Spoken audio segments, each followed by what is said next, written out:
So good morning everyone, कैसे हैं आप सब। Finally we are starting with the second day of our class. अब हम सेकंड डे के साथ स्टार्ट करेंगे। आई होप आप सबने एकदम जो जो हमने कल चीजें डिस्कस की थी अच्छे से रिवाइज करी घर पे, बिकॉज रिवीजन इंपॉर्टेंट है।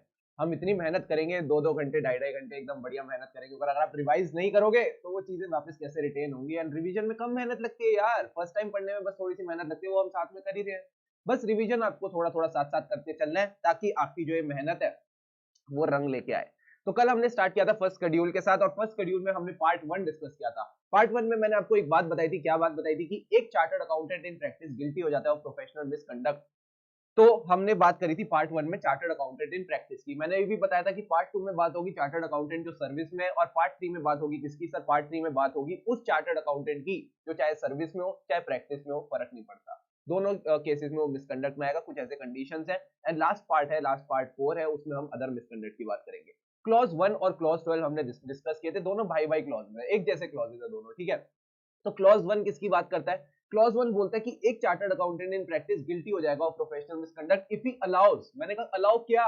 Allows a person to practice in his name unless, मैंने कहा कोई दिक्कत नहीं होगी अगर that other person is also a CA in practice, plus या तो वो उसका पार्टनर है या उसके अंडर एम्प्लॉयमेंट में है, तो कोई दिक्कत की बात नहीं है।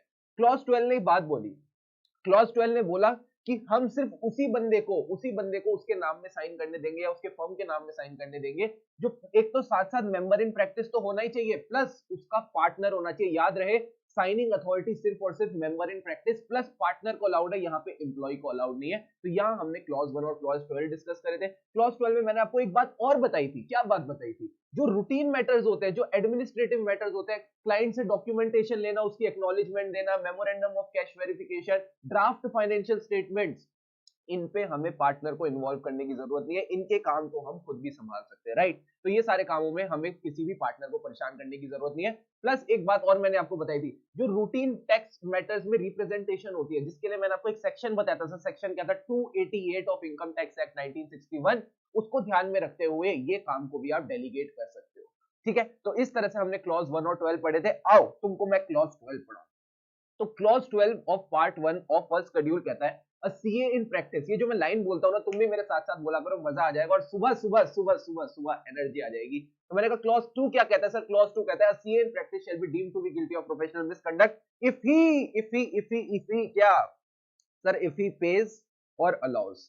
या तो वो पे कर रहा है या अलाउ कर रहा है, या फिर एक्चुअली पे और अलाउ नहीं कर रहा, उसने सिर्फ एग्री किया है टू पे और अलाउ डायरेक्टली और इनडायरेक्टली। मैंने कहा क्या? एनी शेयर, कमीशन और ब्रोकरेज, जिसको आज से हम बोलेंगे share com bro. Okay bro. So इस तरह से हम इसको याद करके चलेंगे। A CA in practice shall be deemed to be guilty of professional misconduct if he pays or allows or agrees to pay or allow। मैंने कहा क्या? डायरेक्टली और इनडायरेक्टली। देखो, या तो डायरेक्टली दे रहा है या इनडायरेक्टली दे रहा है किसी के थ्रू। मैंने कहा क्या? एनी शेयर, कमीशन और ब्रोकरेज इन द, मैंने कहा किसका शेयर, किसकी कमीशन, किसका ब्रोकरेज? इन द फीस और profits of his professional business to any person other than. मैंने कहा आप किसी को नहीं दे सकते, अदर देन मतलब इन लोगों को दे सकते हो, ये आपकी एक्सेप्शन आ जाती है यहाँ पे। फिर से मैं आपको क्लॉज 2 एक बार फिर से बताता हूँ। A CA in practice shall be deemed to be guilty of professional misconduct. मैंने कहा कब होगा? इफ ही पेज और अलाउज और एग्रीज टू पे और अलाउ। मैंने कहा क्या? डायरेक्टली और indirectly any share com bro. Share com bro मतलब शेयर, कमीशन और ब्रोकरेज इन द फीस और profits of his professional business, यानी उसकी प्रोफेशनल बिजनेस की कोई भी फीस और प्रॉफिट्स है, उसका कोई भी शेयर, कमीशन और ब्रोकरेज वो किसी और को नहीं दे सकता। टू एनी पर्सन, वो किसी को नहीं दे सकता अदर देन। मुझे एक बात बताओ, आईसीआई क्या चाहेगा कि अगर मैं आज एक चार्टर्ड अकाउंटेंट हूं तो मैं अपनी फीस का शेयर किसको दूं? Sir ICI is the mother body. Mother चाहती है कि उसके हर बच्चे का भला हो, तो आईसीआई भी यही चाहता है कि अगर मैं आज एक चार्टर्ड अकाउंटेंट हूं जो प्रैक्टिस कर रहा है, तो मैं अपनी फीस किसी और चार्टर्ड अकाउंटेंट के साथ शेयर करूंगा तो उसको कभी कोई दिक्कत नहीं होगी। जैसे किसी माँ को दिक्कत नहीं होती अगर उसका एक बच्चा अपने भाई अपनी बहन की मदद करे, वैसे ही आईसीआई को भी कोई दिक्कत नहीं है कि अगर उसका एक मेंबर दूसरे मेंबर की मदद करे, तो मैं एक मेंबर ऑफ आईसीआई के साथ तो शेयर कर सकता हूँ। अब आते हैं लॉजिक पे। अगर मेरी एक फर्म है तो मैं किसके साथ प्रॉफिट शेयर कर सकता हूँ? सर आप अपने पार्टनर के साथ कर सकते हो। अरे तुमको तो पूरा क्लॉज आता है। हाँ, मैं पार्टनर के साथ कर सकता हूँ। प्लस एक पार्टनर ने बहुत मेहनत करी, बहुत मेहनत करी, बहुत मेहनत करी, अब वो बेचारा 60 साल का हो गया, अब वो बेचारा 65 साल का हो गया, अब वो 70 साल का हो गया।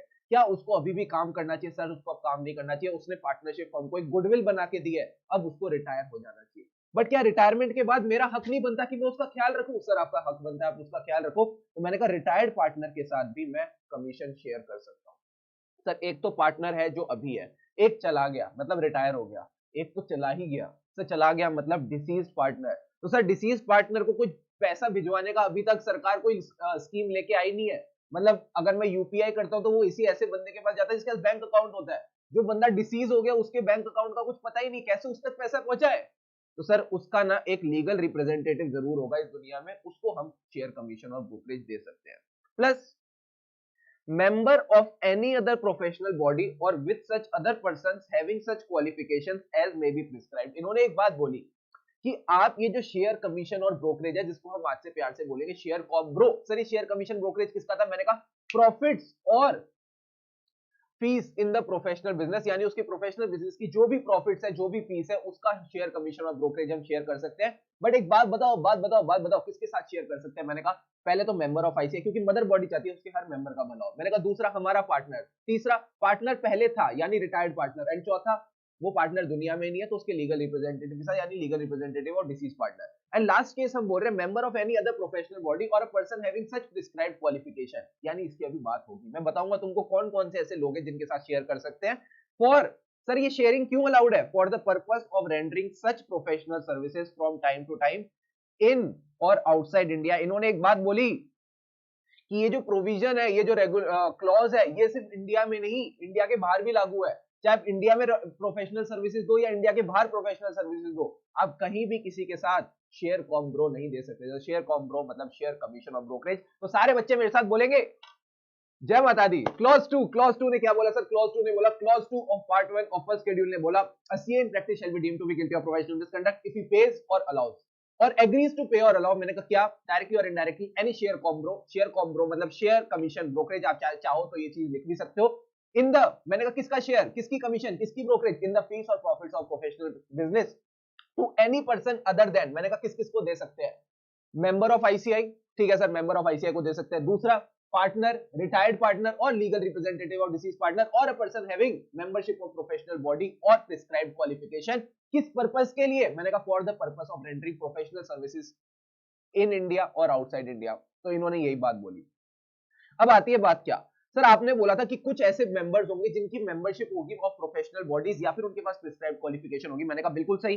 तो सर ये ऐसी कौन सी बॉडीज है जिनको हमने अलाउ कर रखा? तो मैंने कहा सिंपल सी बात है, जो तुम्हारे भाई बंधु है, जो तुम्हारे भाई बंधु है जिनके बारे में तुम आए दिन सुनते रहते हो, उनको अलाउ कर रखा है। यानी CS, cost accountant, bar council यानी advocate, LLB lawyer, institute of architect. Sir architect, जी हाँ आर्किटेक्ट को भी हम इसमें लेके आए हैं। Plus institute of actuaries. इनको सर आप इतना स्टार मार्क क्यों करो? क्योंकि तुम भूल जाओगे। इनको मैं स्टार मार्क नहीं करूंगा तो तुम भूल जाओगे, तुमको लगेगा सीएस, कॉस्ट अकाउंटेंट, तुम तो आए दिन ये सुनते रहते हो। पर ये लोग भी इंपॉर्टेंट है, ए से आर्किटेक्ट, ए से एक्चुअरी, ठीक है। बाकी एक एमबीए के साथ भी आप ये चीज कर सकते हो, प्लस इंजीनियर के साथ भी कर सकते हो। सर कौन कौन से हो गए मैं एक बार फिर से रिवाइज करा देता हूँ। Company secretary, cost accountant, engineer हो गया, एक्चुअरी हो गया, आर्किटेक्ट हो गया, एमबीए हो गया, इनके साथ तुम कर सकते हो, एमबीए वगैरह के साथ कर सकते हो। अब एक एग्जांपल लेते हैं। एक चार्टर्ड अकाउंटेंट ने अपनी ऑडिट फीस का 50% जो उसको रिसीव हुई थी, ठीक है, उसने कंप्लेनेंट को दिया। नॉट अ सीए, वो एक चार्टर्ड अकाउंटेंट नहीं था जिसको उसने पैसा दिया है। Under the nomenclature of office allowance के नाम पे वो अपनी 50% ऑडिट फीस किसी एक बंदे को देता था। ये जो अरेंजमेंट था that continued for a number of years, ये सर सालों साल चलता रहा। And it was held by the council that in substance, असल में क्या कर रहा है, असल में एक चार्टर्ड अकाउंटेंट अपने प्रॉफिट्स को शेयर कर रहा है। And hence he was held guilty of professional misconduct. इसने कहा कि क्लॉज 2 में अब आप गिल्टी हो जाओगे। और एक बढ़िया सी लाइन बोली, it is not the nomenclature to a transaction that is material. Nomenclature material नहीं है। नॉमेनक्लेचर यानी आप किस तरह से उस ट्रांजैक्शन को डिस्क्राइब करते हो, वो मटीरियल नहीं है। But it is the substance of a transaction which is to be looked into. इन्होंने बेसिकली सब्सटेंस ओवर फॉर्म का बात बोली है। It is not the legal form which is material. आप किस फॉर्म में, किस डिस्क्रिप्शन के साथ ट्रांजैक्शन कर रहे हो वो फर्क नहीं पड़ता। असल में तो हम जानते हैं ना आप क्या करने की कोशिश कर रहे हो। आप बेसिकली उस ट्रांजैक्शन को ऐसा नाम दे रहे हो जिससे ये पता ही ना चले कि असल में ट्रांजैक्शन क्या हो रही है। तो इन्होंने कहा it is the substance which is to be looked into, ठीक है।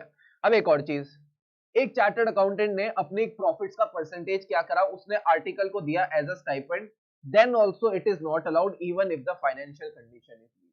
अगर कोई चार्टर्ड अकाउंटेंट अपने प्रॉफिट्स का परसेंटेज, मैंने कहा ना किसी को नहीं दे सकता सिवाय उन लोगों की जिनकी हमने बात कर ली, तो अगर आप एक आर्टिकल को दे रहे हो, भले ही उसकी फाइनेंशियल कंडीशन कितनी भी वीक हो, उससे फर्क नहीं पड़ता, ये कोई एक्सक्यूज नहीं है कि इसकी फाइनेंशियल कंडीशन वीक है तो आओ मैं क्लॉज 2 को वो करूं कॉन्ट्रावीन, मैंने कहा नहीं वो अलाउड नहीं है।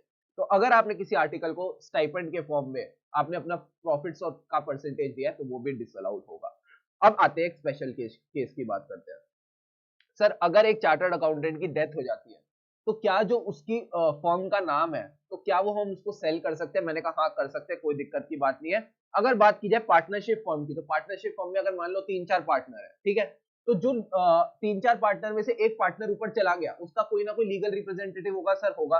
क्या उसको पुराने वाले पार्टनर का शेयर मिलना चाहिए? मैंने कहा हाँ, ऊपर हमने बात करी मिल सकता है।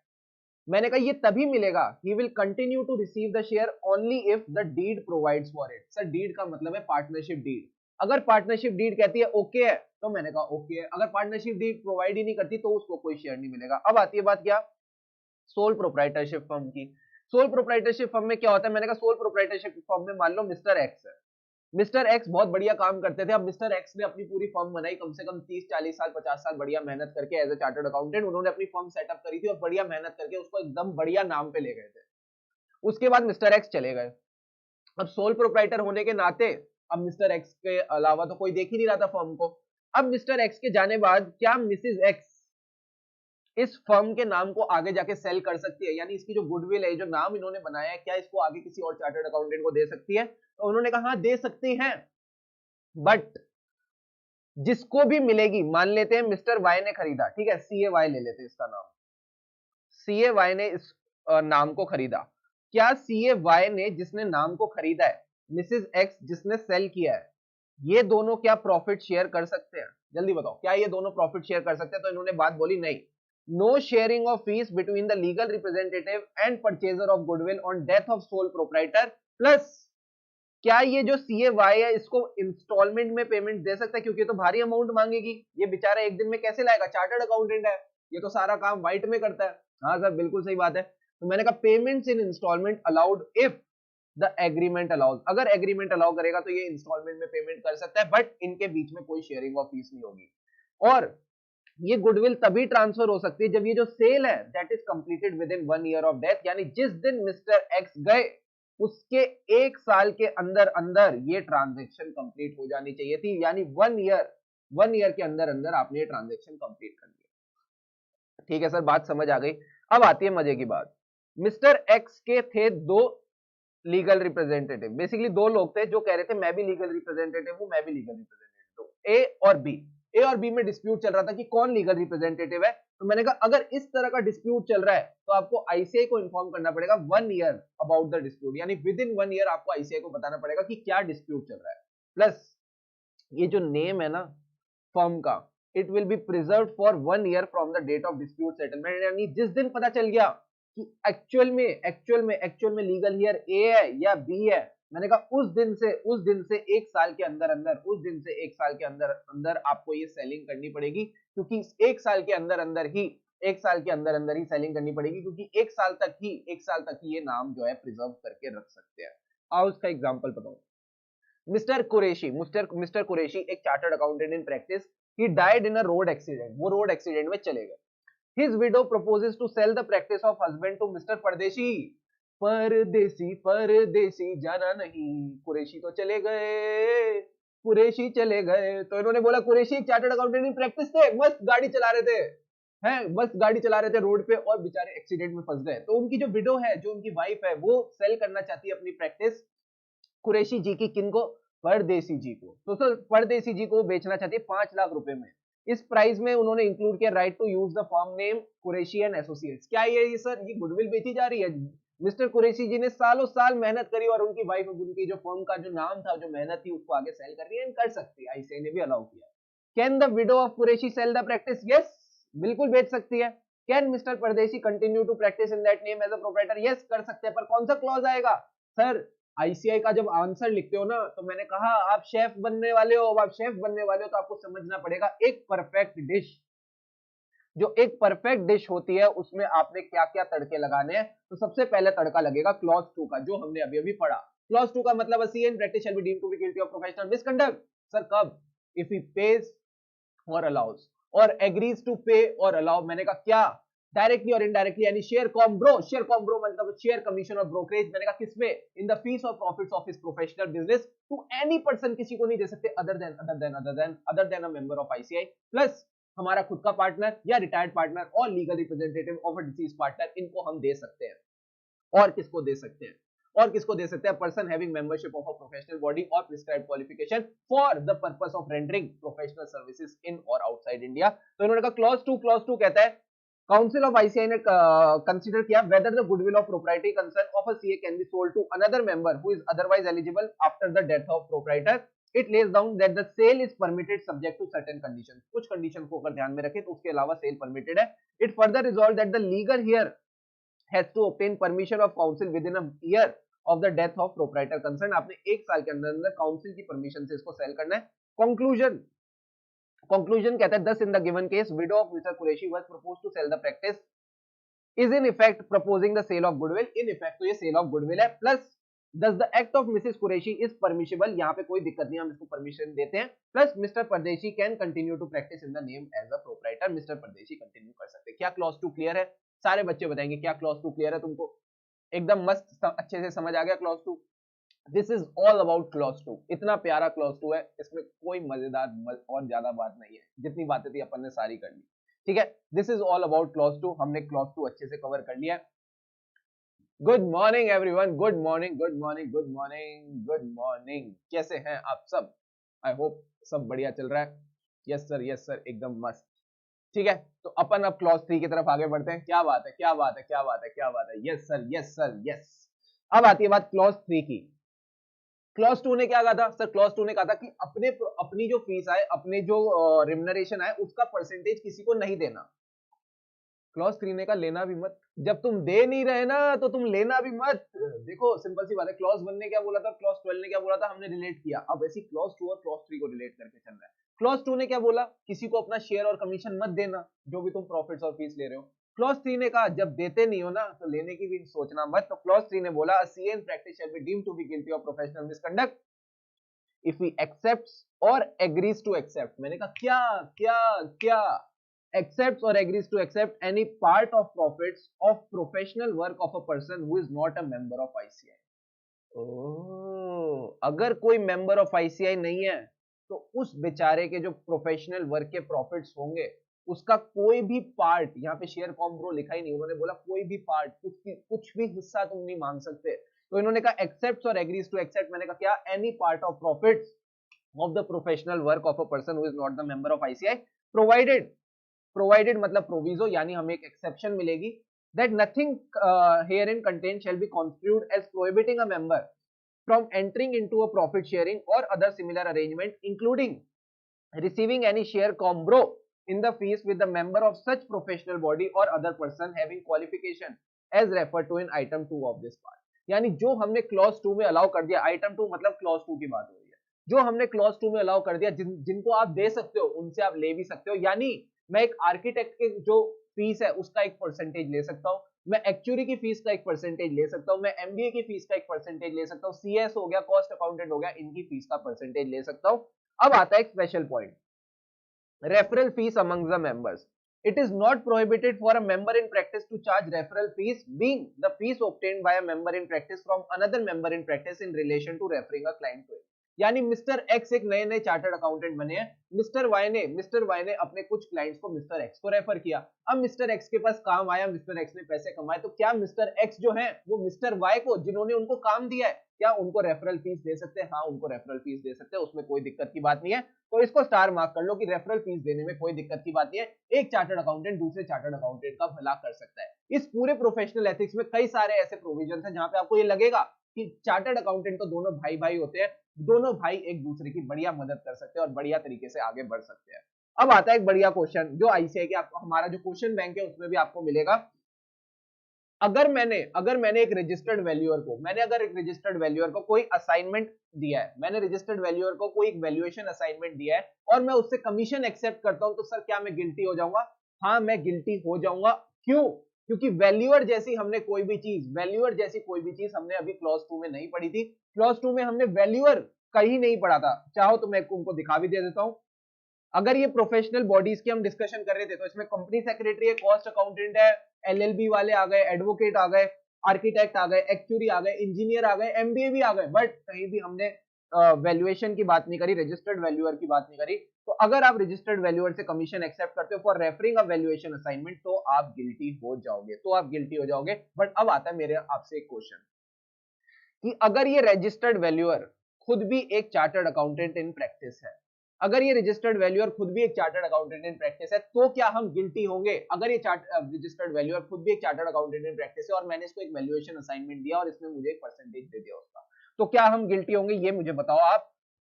बिल्कुल सही सर, हम गिल्टी नहीं होंगे, हम बच जाएंगे, हम गिल्टी नहीं होंगे। क्यों गिल्टी नहीं होंगे? क्योंकि अगर मैं एक चार्टर्ड अकाउंटेंट इन प्रैक्टिस से उसको कुछ काम रेफर करता हूं और उससे मुझे कुछ कमीशन मिलती है, तो हम कभी गिल्टी नहीं होते।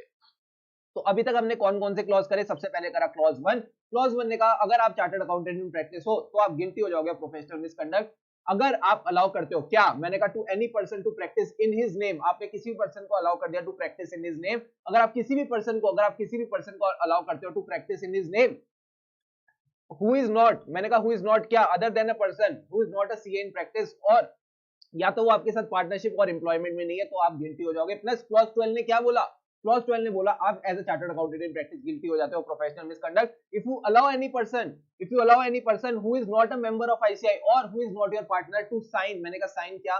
सर साइन चार चीजें। पहले तो फाइनेंशियल स्टेटमेंट में क्या आता है? बैलेंस शीट, पीएनएल, और बैलेंस शीट पीएनएल के साथ साथ हम क्या लेके चलेंगे? रिपोर्ट। कोई भी रिपोर्ट और सर्टिफिकेट कोई भी साइन नहीं कर सकता, कुछ पावर्स हम डेलीगेट कर सकते हैं। आज हमने पढ़े क्लॉज 2 और 3। क्लॉज 2 ने कहा किसी को भी शेयर कमीशन ब्रोकरेज मत देना। क्लॉज 3 ने कहा किसी के भी प्रॉफिट्स का पार्ट नहीं लेना। ठीक है, अब आती है क्लॉज 4 की बात। क्लॉज 4 ने 2 और 3 को बुलाया, ए 2 इधर आ, ए 3 इधर आ। ठीक है, आ 2 और 3 मैं तुमको बात करना चाहता हूं। तो सर क्लॉज 4 ने बोला ये क्या लेना देना ले रखा है? ये क्या लेना देना लगा रखा है? कभी किसी को शेयर दे रहे हो, कभी किसी से कमीशन ले रहे हो, कभी किसी को ब्रोकरेज दे रहे हो, कभी किसी का पार्ट ऑफ प्रॉफिट्स ले रहे हो। एक बात सुनो, तुम पार्टनरशिप में क्यों नहीं एंटर कर लेते? ऐसा क्लॉज 4 ने बोला, मैंने नहीं। ठीक है, तो क्लॉज 2 और 3 को देख रहा था क्लॉज 4। क्लॉज 4 ने बोला क्या चल रहा है? तुम कभी किसी को शेयर दे रहे हो, कभी किसी को कमीशन दे रहे हो, ये सारे काम तो पार्टनर के होते हैं, तो तुम पार्टनरशिप में क्यों नहीं एंटर कर लेते? जैसे सीए ने पार्टनरशिप में एंटर किया, काउंसिल को बात पता चल गई, आईसीआई को बात पता चल गई, और उसने क्लॉज 4 में मिसकंडक्ट डाल दिया। उसने कहा चाहे तुम पार्टनरशिप बिना फॉर्म करे शेयर कमीशन दो तो गिल्टी हुई, पर अगर पार्टनरशिप फॉर्म करते हो तो वो भी तुम उसी के साथ कर सकते हो जिसको तुम अपना शेयर कमीशन ब्रोकरेज दे सकते हो। अब मैं तुमको क्लॉज 4 बताऊं। क्लॉज 4 कहता है CA in practice shall be deemed to be guilty of professional misconduct if he enters into a partnership in or outside India with a person other than, अगर आप किसी भी पर्सन के साथ एंटर करते हो तो आप गिल्टी हो जाते हो। मैंने कहा किसके साथ करेंगे तो गिल्टी नहीं होंगे? फिर से सबसे पहले सीए इन प्रैक्टिस। आप सीए इन प्रैक्टिस के साथ पार्टनरशिप में एंटर कर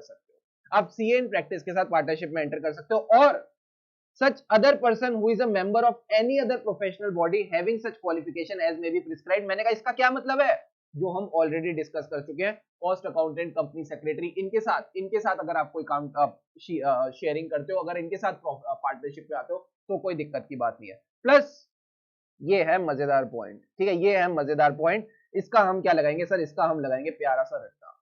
ठीक है, हमने अभी तक क्लॉज 4 में क्या बोला? हमने क्लॉज 4 में बोला CA in practice shall be deemed to be guilty of professional misconduct if he enters into a partnership in और outside India with a person other than. मैंने कहा किसी भी पर्सन के साथ एंटर नहीं कर सकते, अदर देन इनके साथ कर सकते हो।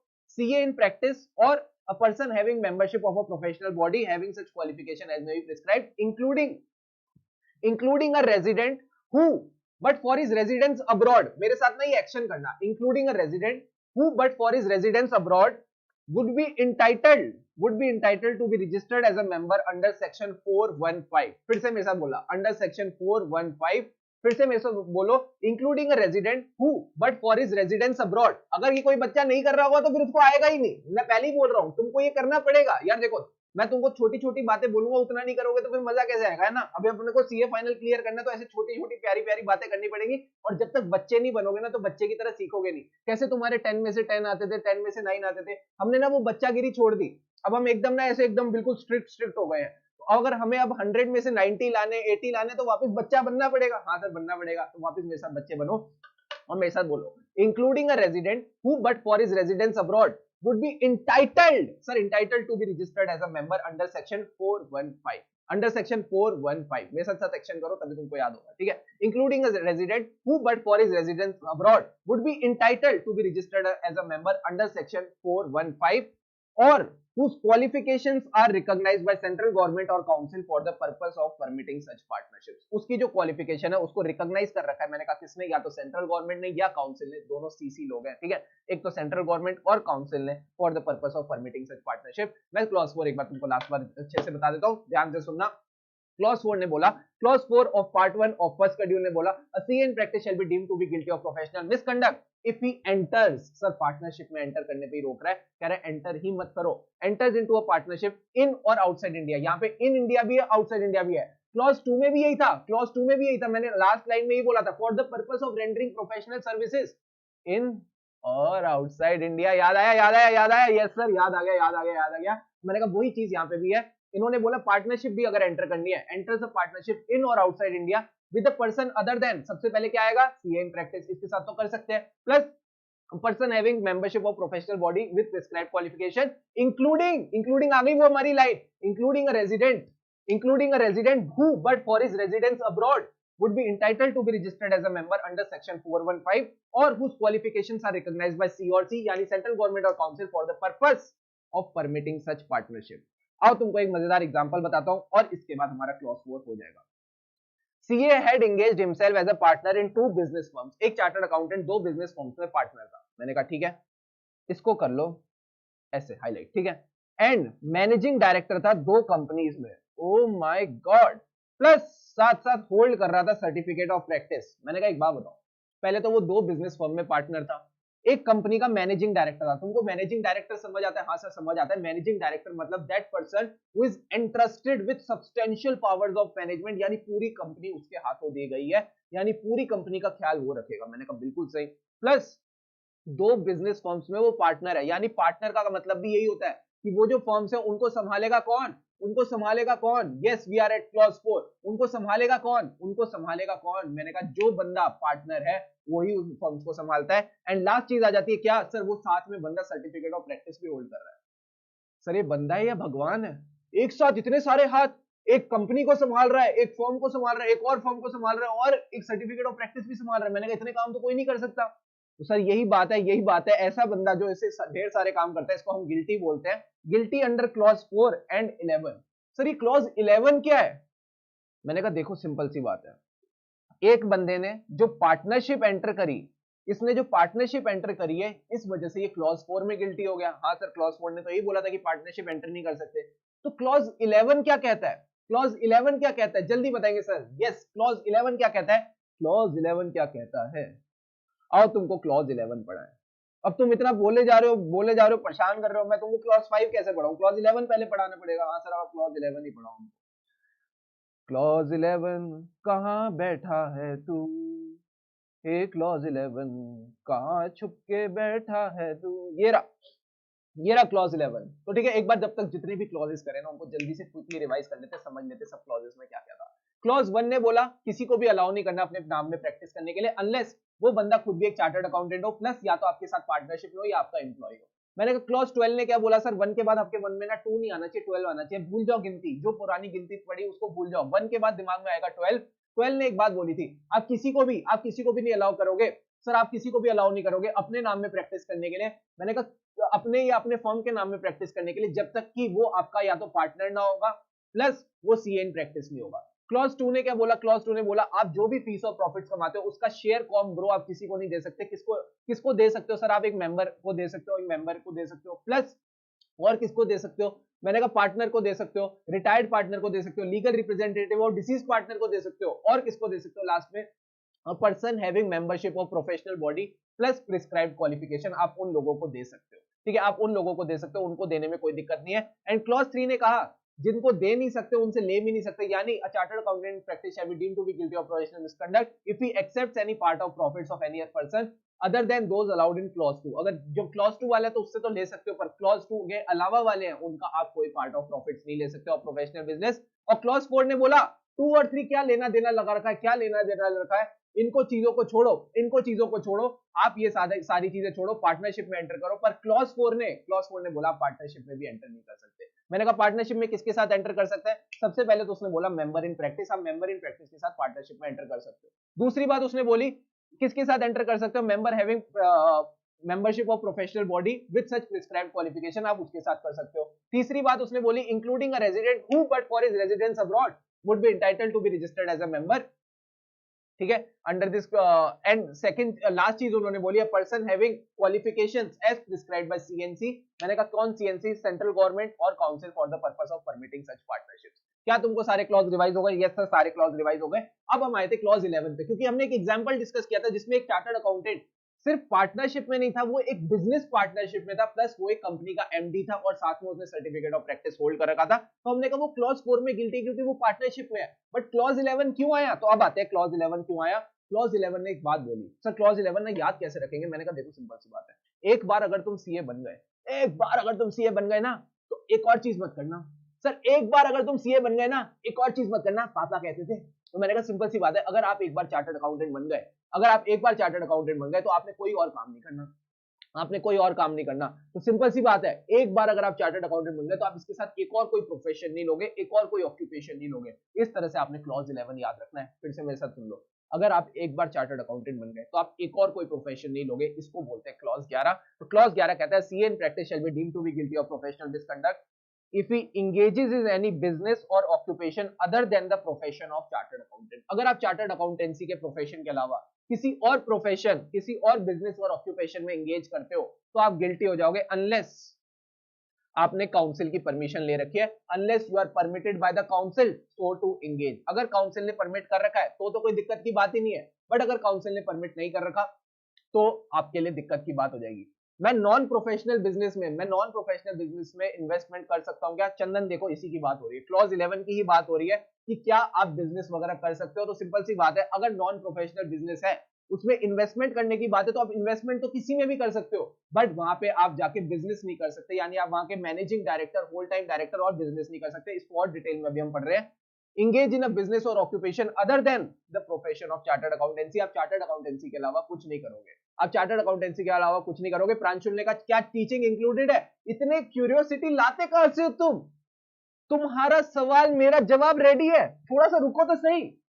ये देखो प्राइवेट ट्यूटरशिप, इसकी भी बात होगी, और किसकी बात होगी? पार्ट टाइम ट्यूटरशिप की बात भी होगी, लेक्चररशिप की भी बात करेंगे। दोस्त तुम थोड़ा सा वेट तो करो, थोड़ा वेट करो ना, अपन सब क्लियर करेंगे तुमको, बस सुनते जाओ सुनते जाओ समझते जाओ। जो क्लॉज खत्म होने के आखिरी में डाउट हो ना, आराम से पूछना, सब बताएंगे। ठीक है सर, समझ आ गया। Provided that nothing contained herein shall disentitle. Sir यहाँ पे जो बातें ऊपर लिखी हुई है ना, वो डिसएंटाइटल नहीं करती चार्टर्ड अकाउंटेंट को from being a director of a company. याद रहे, आप कंपनी के डायरेक्टर तो बन सकते हो, not being a managing director or whole time director. So director or managing director, whole time director में फर्क क्या होता है? Director is a director simpliciter, मतलब जो भी कंपनी की मीटिंग्स होती है ना, बोर्ड मीटिंग, वो जाके बस बैठता है, शक्ल दिखाता है, वापस आ जाता है। यही बात करें अगर हम मैनेजिंग डायरेक्टर की और होल टाइम डायरेक्टर की, ये दोनों कंपनी का पूरा काम संभालते हैं। मैंने कहा काम संभालने के लिए समय लगता है, एफर्ट्स लगते हैं, तो जो बंदा एफर्ट्स और समय कंपनी में लगा रहा है, क्या उसको चार्टर सर्टिफिकेट ऑफ प्रैक्टिस रखना चाहिए? सर नहीं, उसको सर्टिफिकेट ऑफ प्रैक्टिस नहीं रखना चाहिए, वो प्रैक्टिस में अपना टाइम ही नहीं लगा पाएगा। मैंने कहा यही बात लिखी हुई है, जो मैनेजिंग डायरेक्टर होगा, होल टाइम डायरेक्टर होगा, उसको हम अलाउ ही नहीं करेंगे कि वो सर्टिफिकेट ऑफ प्रैक्टिस रखे, ठीक है, unless he or any of his partners is interested in such company as an auditor. Sir इसका क्या मतलब है? मैंने कहा आप कंपनी के डायरेक्टर तो बन सकते हो, बट याद रहे आप उस कंपनी में ऑडिटर नहीं होने चाहिए, या आपका जो पार्टनर है या आपकी जो फर्म है जिसमें भी आप इंटरेस्टेड हो, वो कंपनी की ऑडिटर नहीं होनी चाहिए। क्यों सर, क्यों क्यों क्यों? मैंने कहा सिंपल सी बात है, अगर आपका जो पार्टनर है वो कंपनी का ऑडिटर है और आप कंपनी के डायरेक्टर हो, तो क्या ऑब्जेक्टिविटी रह जाएगी? आप तो ऑडिटर को पूरा अनड्यू इन्फ्लुएंस से सारे के सारे जो रिपोर्ट्स है एकदम बढ़िया तरीके से साइन करा लोगे। सर बिल्कुल साइन करा लेंगे। तो क्या ऑडिटर इंडिपेंडेंट रहेगा? मैंने कहा नहीं रहेगा। तो जब तुम सब बातें जानते ही हो तो फिर क्यों पूछ रहे हो? मैंने कहा सिंपल सी बात है, ऑडिटर को जब आपका जो फर्म का पार्टनर है वो अगर कंपनी का ऑडिटर है तो आप उसके डायरेक्टर नहीं बन सकते, बट वैसे आप किसी भी कंपनी के डायरेक्टर बन सकते हो। बट याद रहे, managing director or whole time director नहीं बन सकते। पर इसकी भी ना एक एक्सेप्शन है, chapter 17 of council general guidelines, जिसको हम लेटर डिस्कस करेंगे। तो जब हम वो डिस्कस कर रहे होंगे मैं तुमको रिलेट कराऊंगा यहाँ से कि हाँ हमने ये बात पढ़ी थी और अब इसकी एक्सेप्शन हम यहाँ पे पढ़ रहे हैं। अब इन्होंने एक बात और बोली, क्या बात बोली, क्या बात बोली, क्या बात बोली, क्या बात बोली, subject to the control of council, council के कंट्रोल के under chartered accountant in practice में act as a liquidator, trustee, executor, administrator, arbitrator, receiver, adviser, representative. क्या क्या बन सकता है sir? Liquidator, trustee, executor, administrator, arbitrator, receiver, adviser, representative. जहां पे भी आखिरी में अर आ रहा है ना वो सब बन सकता है। क्या क्या बन सकता है? Liquidator, trustee, executor, administrator, arbitrator, receiver, adviser or representative for costing, financial or taxation matter, or may take up appointment that may be made by the central government or state government or a court of law or any legal authority, or may act as a secretary in the professional capacity provided the employment is not on a salary cum full time basis. Basically अगर एक chartered accountant क्या काम कर रहा है, वो act कर रहा है as a liquidator, as a trustee, as a executor, as a administrator, ये सारे काम कर रहा है। मैंने कहा किसके लिए? वो कर रहा है इन कामों को कॉस्टिंग, फाइनेंशियल और taxation matters of central government, state government या फिर कोई कोर्ट ऑफ लॉ या लीगल अथॉरिटी। तो मैंने कहा वो ये सब काम कर सकता है, बट याद रहे employment should not be on a salary cum full time basis यानी part time basis. Not on a salary cum full time basis यानी पार्ट टाइम बेसिस, आपको पार्ट टाइम बेसिस पे अलाउड है। आपको ये सारी चीजें पार्ट टाइम बेसिस पे अलाउड है, इसमें कोई दिक्कत नहीं है। ठीक है, ये सिंपल सी बात थी। अब आती है बात क्या, आपने कहा काउंसिल की परमिशन लेनी है। मैंने कहा हाँ, तो कुछ परमिशन तो काउंसिल ने दे ही रखी है कि ये काम तो तुम कर ही सकते हो, बट कुछ परमिशन तुमको स्पेसिफिक और प्रायर अप्रूवल लेना पड़ेगा काउंसिल का। तो आओ देखते हैं काउंसिल ने कहां-कहां जनरल परमिशन दे रखी है। उन्होंने कहा अगर आप एम्प्लॉयमेंट करना चाहते हो, अगर under a chartered accountant in practice or a firm of CS, इसके लिए जनरल परमिशन है, आप कर सकते हो। यानी अगर आप जाते हो बिग फोर में और आपके पास सर्टिफिकेट ऑफ प्रैक्टिस है और आप किसी चार्टर्ड अकाउंटेंट इन प्रैक्टिस के अंडर अपने आप को एम्प्लॉय रखना चाहते हो, या जो आपकी आर्टिकलशिप फर्म है उसमें आप चार्टर्ड अकाउंटेंट इन प्रैक्टिस बन जाते हो, आपने सर्टिफिकेट ऑफ प्रैक्टिस ले लिया और जिसके अंडर आप एम्प्लॉयड हो वो भी एक चार्टर्ड अकाउंटेंट इन प्रैक्टिस है या फर्म ऑफ सीएस है, तो आप ये सीओपी होल्ड कर सकते हो। प्लस अगर आप प्राइवेट ट्यूटरशिप देना चाहते हो, यानी आप प्राइवेटली अगर किसी बच्चे को पढ़ाना चाहते हो तो वो भी अलाउड है। प्लस आप अपने किताबें वगैरह भी लिख सकते हो। सर किताबें लिखना मतलब authorship of books and articles, आप अपनी बढ़िया बढ़िया किताबें और आर्टिकल्स लिख सकते हो। इसका एग्जांपल भी है, इसका एग्जांपल भी है।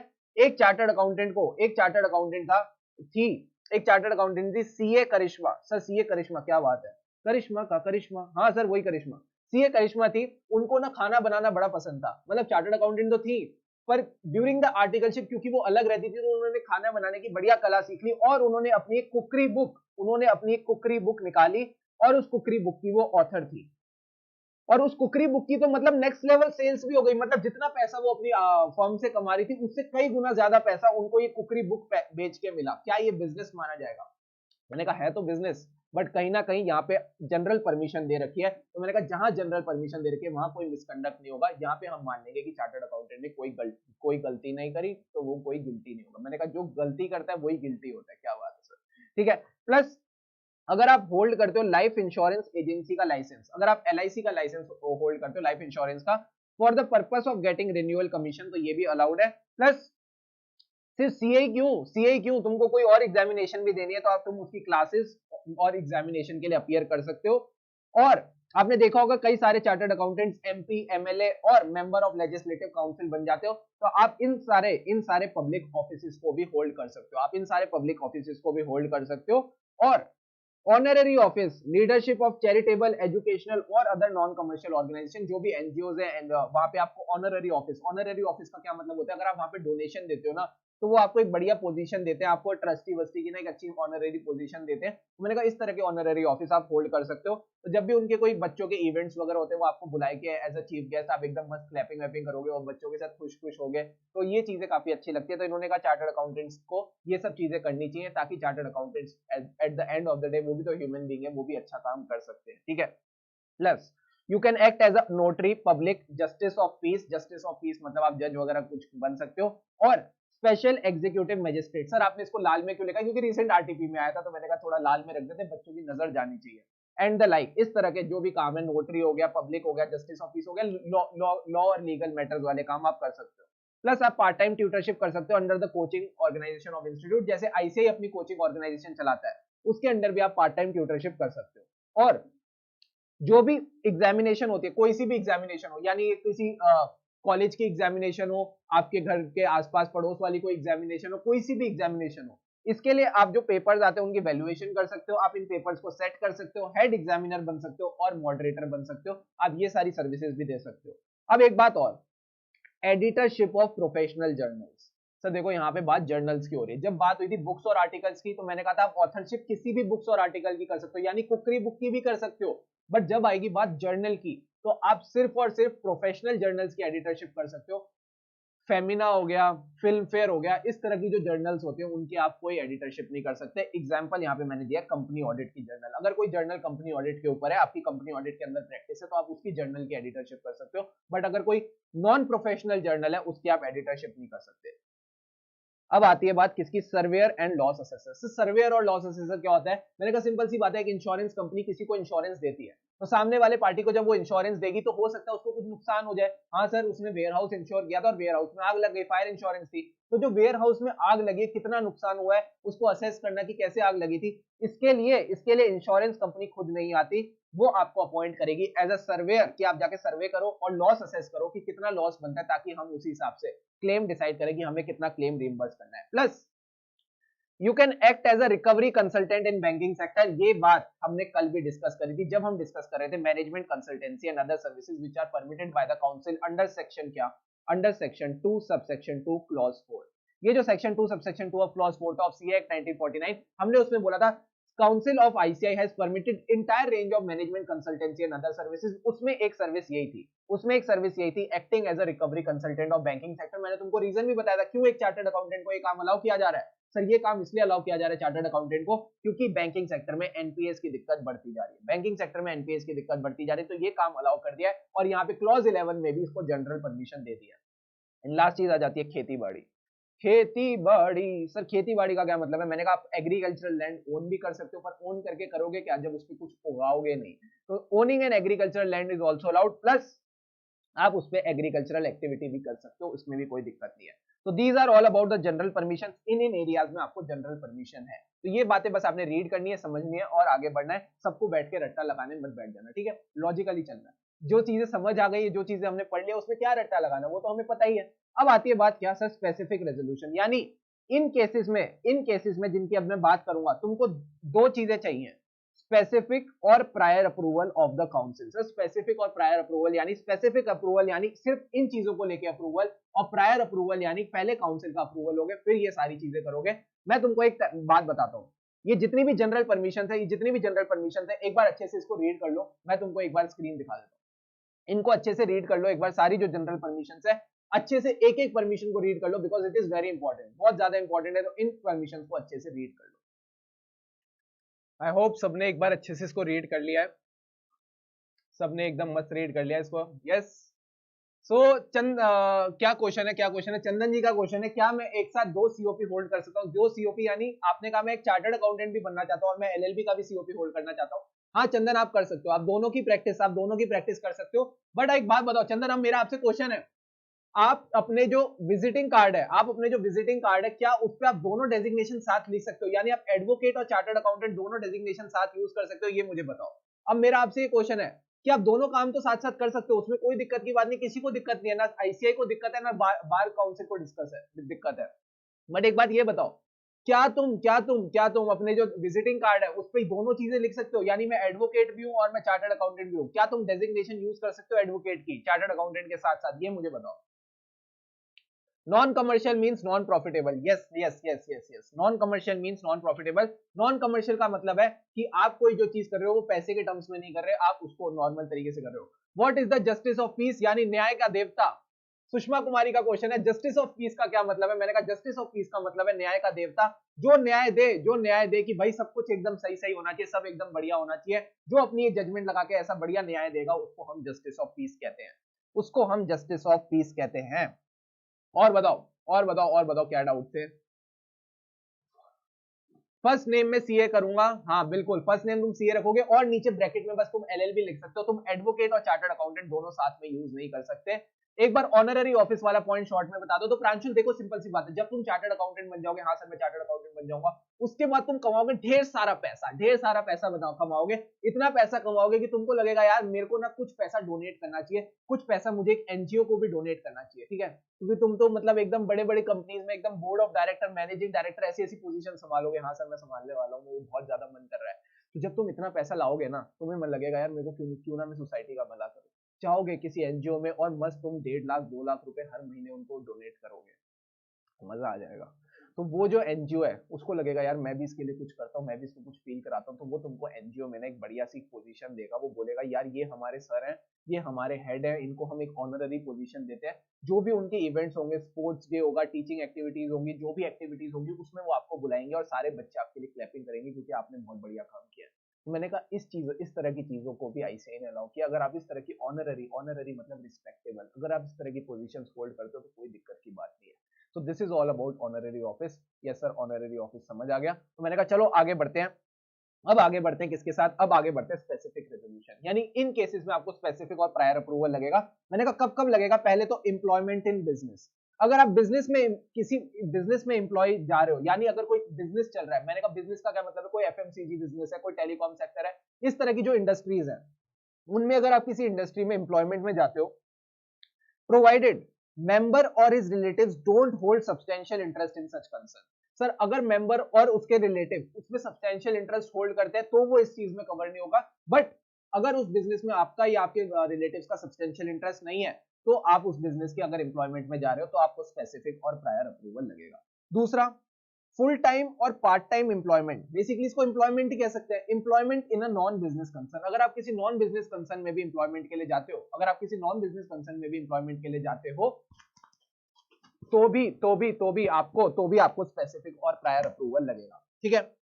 Plus office of MD or a WTD of a body corporate provided member or any of his relatives don't hold substantial interest in such concern.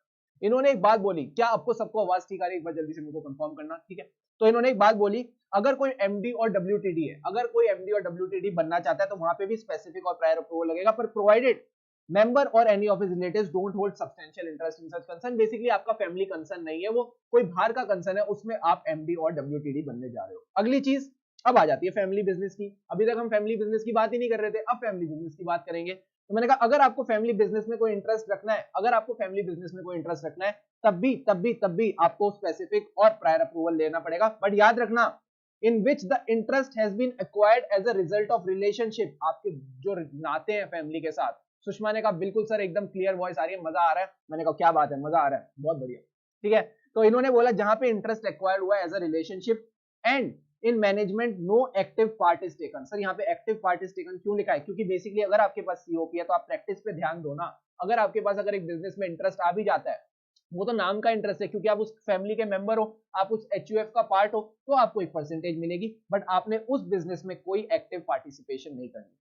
Plus अगर किसी एजुकेशनल इंस्टीट्यूशन में आपको इंटरेस्ट रखना है, किसी एजुकेशनल इंस्टीट्यूट में आपने interest रखना है तो भी आपको स्पेसिफिक और प्रायर अप्रूवल लेना पड़ेगा। अब नेक्स्ट चीज आ जाती है part time or full time lecturership. Sir lectureship मतलब सिंपल सी बात है, कॉलेज में लेक्चरार बनना, कॉलेज में लेक्चरार बनना। अगर आप कॉलेज में part time or full time lecturer हैं, अगर आप कॉलेज में full time or part time lecturer हैं for courses other than those relating to institute examination conducted under the auspices of the institute or regional council or branches. इन्होंने एक बात बोली, क्या आईसीआई के एग्जाम्स के अलावा, इनके अलावा जो भी एग्जाम्स हैं, इनके अलावा जो भी एग्जाम्स हैं उनके रिगार्डिंग अगर आप पार्ट टाइम या फुल टाइम लेक्चररशिप करते हैं, कहीं भी करो, तो उसके लिए आपको स्पेसिफिक और प्रायर अप्रूवल लेना पड़ेगा। एंड नेक्स्ट चीज आ जाती है part time or full time tutorship under any education institution other than the coaching organisation of institute. अगर आप ट्यूटरशिप कर रहे हो किसी भी एजुकेशन इंस्टीट्यूशन के अंदर, किसी भी एजुकेशन इंस्टीट्यूशन, एमईटी हो चाहे कोई भी हो, कोई भी प्राइवेट हो चाहे पब्लिक एजुकेशन इंस्टीट्यूशन हो, अगर आप वहां पे कर रहे हो part time or full time tutorship, तो भी आपको इंस्टीट्यूट का प्रायर अप्रूवल लेना पड़ेगा, स्पेसिफिक और प्रायर अप्रूवल। और अब आ जाता है पॉइंट, क्या सर अब हमारी कहानी पूरी हो जाती है। मैंने कहा कहानी पूरी कैसे होगी, मैंने तुमको एक बात बोली थी सर, क्या बात बोली थी, अगर मैं एडिटरशिप करता हूं प्रोफेशनल जर्नल्स की, तो क्या ये मेरे को जनरल परमिशन अलाउड है? आपने कहा था हाँ अलाउड है, हमने एग्जांपल भी डिस्कस किया था कंपनी ऑडिट जनरल, और मैंने तुमको बताया था अगर मैं फिल्म फेयर और फेमिना की बात करूं तो वहां पे दिक्कत आएगी, क्योंकि ये प्रोफेशनल जर्नल्स नहीं होती। तो यहाँ पे इन्होंने बोला अगर आप एडिटरशिप करते हो of journals other than professional journals, तो आपको स्पेसिफिक और प्रायर अप्रूवल लेना पड़ेगा। यहाँ इन्होंने बात एक्सप्लिसिटली लिख दी। और लास्ट चीज आ जाती है, any other business or occupation for which the executive committee considers that the permission may be granted, जहां पे executive committee को लगता है, एक्सकॉम को लगता है कि परमिशन देनी चाहिए, तो वहां पे वो परमिशन दे देते हैं। थोड़े बहुत नोट्स हैं, उनको एक बार देखते हैं।